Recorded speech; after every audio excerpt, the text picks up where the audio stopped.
শাকিব খানের তাণ্ডব এবার ঈদে মুক্তি পেতে আর কোনো বাধা রইল না। ভিউয়ার্স, এই মুহূর্তে আপনাদের জন্য রয়েছে দারুণ দারুণ দারুণ একটি সুখবর। এইমাত্র পাওয়া খবর, সেন্সর ছাড়পত্র পেয়ে গেছে শাকিব খানের আপকামিং ঈদের সিনেমা তাণ্ডব। এখন প্রশ্ন হচ্ছে, এই ছবিটা কি আনকাট ছাড়পত্র পেয়েছে? এই ছবিটার দৈর্ঘ্য কত, রান টাইম কত, অর্থাৎ এই ছবিটা কয় ঘন্টার ছবি? চলেন বিস্তারিত আলোচনা করি আজকের এই ভিডিওতে। আপনাদের সাথে রয়েছি আমি ওয়াসিম।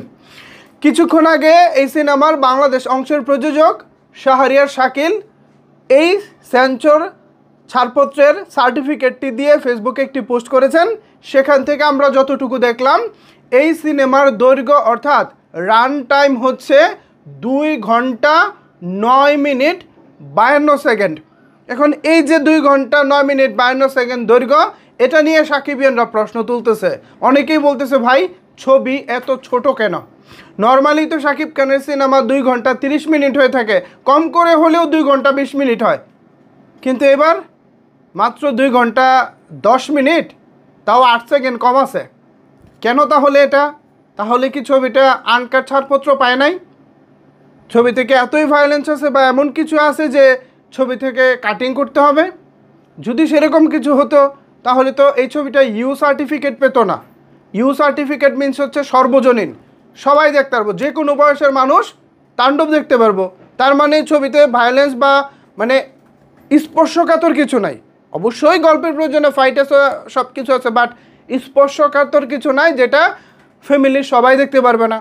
তো ফ্যামিলির সবাই যেহেতু দেখতে পারবে, সর্বজনীন মানে সবাই, সব বয়সী সবাই যেহেতু দেখতে পারবে, তাহলে এটা রান টাইম এত কম কেন? এটা আসলে কম হয়ে গেছে। সিনেমার দৈর্ঘ্যটা মিনিমাম 2 ঘন্টা 20 মিনিট থেকে 2 ঘন্টা 30 মিনিট রাখা উচিত।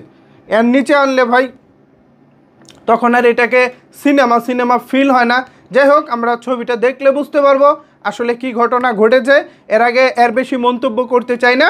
তবে খুশির খবর এটাই যে এবারও শাকিব খানের এই তাণ্ডবকে আটকানোর জন্য একটা চক্র উঠে পড়ে লেগেছিল, তাদেরকে দমিয়ে শাহরিয়ার শাকিল সেন্সর ছাড়পত্র হাতে পেয়েছে।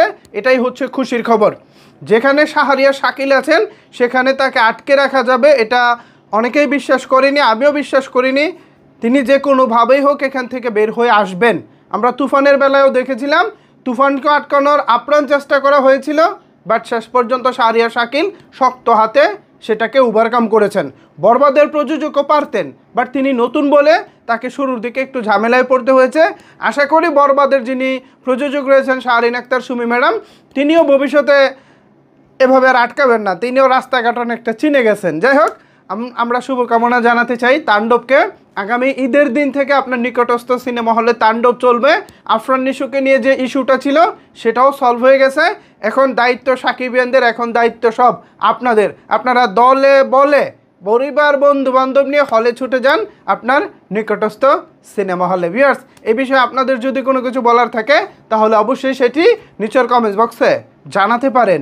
ধন্যবাদ সবাইকে এতক্ষণ আমার সাথে থাকার জন্য।